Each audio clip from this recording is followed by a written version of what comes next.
Hello, my dear students. Welcome to my YouTube channel Excellence Academy Zone. I hope you all are doing great और आपकी पढ़ाई भी अच्छे से चल रही होगी। अभी तक आप लोगों ने सिलेबस तो कवर कर ही लिया होगा या नहीं किया हो, ये वीडियो आपको दोनों ही तरह से हेल्पफुल रहने वाली है। तो आज हम फंडामेंटल्स ऑफ ह्यूमन ज्योग्राफी का फर्स्ट चैप्टर एक स्टोरी की तरह से समझेंगे। चलिए, without any further delay let's get started. तो कभी आपने इमेजिन किया है कि हम अर्थ को डिस्क्राइब करने के लिए ह्यूमन बॉडी के पार्ट्स क्यों यूज़ करते हैं? हम कहते हैं face of the earth, I of the storm, mouth of the river या आर्टरीज ऑफ सर्कुलेशन। ऐसा इसलिए क्योंकि नेचर और ह्यूमंस अलग नहीं हैं, ये इंट्रिकेटली इंटरट्वाइंड हैं। आज हम इसी रिलेशनशिप की कहानी सुनेंगे ह्यूमन ज्योग्राफी के थ्रू। आज का टॉपिक है human geography, nature and scope. सबसे पहले ह्यूमन ज्योग्राफी है क्या? सिंपल शब्दों में फिजिकल ज्योग्राफी स्टडी करती है एनवायरनमेंट को और ह्यूमन ज्योग्राफी स्टडी करती है relationship between the natural world and the human world. Scholars ने इसे अलग अलग तरीके से डिफाइन किया है। रेडजिल ने कहा यह सिंथेटिक स्टडी है ह्यूमन सोसाइटीज़ और अर्थ सरफेस के बीच के रिलेशनशिप की। एलन चर्चिल सैम्पल ने कहा यह रिलेशनशिप है अनरेस्टिंग मैन और अनस्टेबल अर्थ के बीच है। बेसिकली कीवर्ड्स है रिलेशनशिप, बेसिकली कीवर्ड है रिलेशनशिप, लेकिन ये रिश्ता हमेशा से एक जैसा नहीं था। चलिए वक्त में पीछे चलते हैं और इस कहानी को समझते हैं। सीन इमेजिन कीजिए सेंट्रल इंडिया के अबुझमाद एरिया के डीप फॉरेस्ट का। यहाँ हमारा प्रोटोगनिस्ट है बेंडा।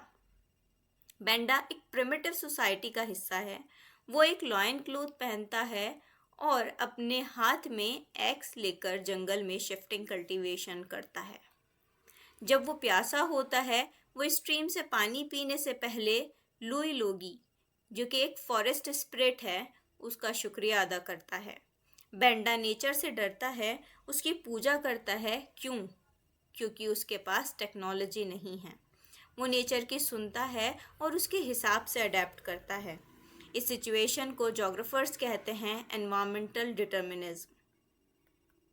यहाँ ह्यूमंस नेचुरलाइज्ड हैं, नेचर स्ट्रॉन्ग है और इंसान कमज़ोर। नेचर यहाँ मदर नेचर है। लेकिन फिर क्या हुआ? इंसान ने टेक्नोलॉजी डेवलप की। टेक्नोलॉजी तब डेवलप हुई जब हमने नेचर के लॉस को समझा, फ्रिक्शन और हीट के कॉन्सेप्ट समझे तो फायर डिस्कवर हुई, डीएनए और जेनेटिक्स समझा तो बीमारियों को हराया, एरोडायनामिक्स के लॉस समझे तो हमने तेज़ प्लेन्स बनाए।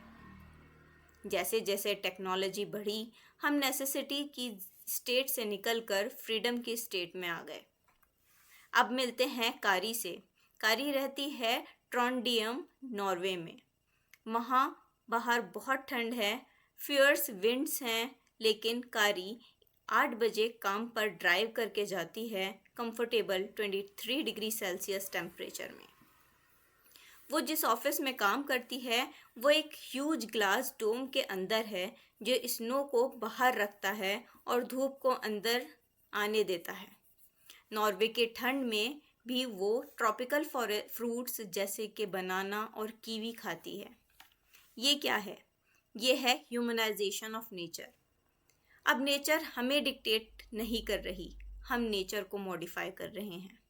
इस फिलॉसफी को कहते हैं पॉसिबिलिज्म। नेचर अपॉर्चुनिटीज़ देती है और इंसान उन्हें यूज़ करता है।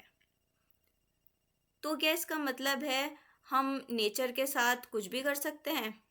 अगर हम फ्री रन लेंगे तो green house effects, ozone depletion और ग्लोबल वार्मिंग जैसी प्रॉब्लम्स आ जाएंगी। अब यहाँ एंट्री होती है ग्रिफ्थ टाइलर की। उन्होंने कहा रुको, ना तो नेचर पूरी तरह बॉस है या डिटर्मिनिज्म है, और ना ही इंसान पूरी तरह फ्री है, जिसे हम पॉसिबिलिज्म भी कह सकते हैं। उन्होंने दिया कॉन्सेप्ट न्यो डिटर्मिनिज्म का, या स्टॉप एंड गो डिटर्मिनिज्म का। उन्होंने ट्रैफिक लाइट का एग्जाम्पल दिया। रेड लाइट नेचर कह रही है रुको या stop, amber light get set and green light that means go.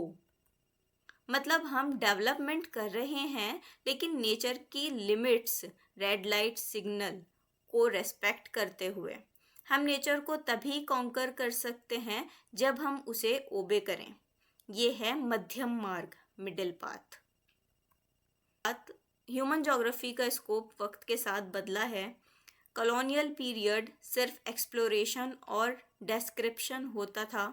1970s में नई स्कूल ऑफ थॉट्स आए, वेलफेयर स्कूल्स, लोगों की वेल बीइंग्स के लिए, रेडिकल स्कूल्स, पॉवर्टी और इनइक्वालिटी समझने के लिए, मार्क्सिज्म थ्योरी और बिहेवियरल स्कूल्स। आज ह्यूमन ज्योग्राफी अकेले नहीं है, ये सोशल साइंस के साथ जुड़ा हुआ है। इसके कई सब फील्ड्स हैं जैसे social geography, urban geography, political geography और पॉपुलेशन ज्योग्राफी। तो दोस्तों, अर्थ सिर्फ एक पहाड़ और नदियाँ नहीं हैं, ये हमारी और नेचर की एक चेंजिंग स्टोरी है। बेंडा के डर से लेकर कारी की टेक्नोलॉजी तक और गिरिफ्ट टाइलर के बैलेंस तक। तो that's it for this video. अगर आपको ये चैप्टर स्टोरी फॉर्मेट में समझ आया हो तो वीडियो को लाइक करें और कमेंट्स में बताइए कि आपको डिटर्मिनिज्म को सपोर्ट करते हैं या पॉसिबिलिज्म को। मिलते हैं नेक्स्ट वीडियो में, तब तक के लिए हैप्पी लर्निंग।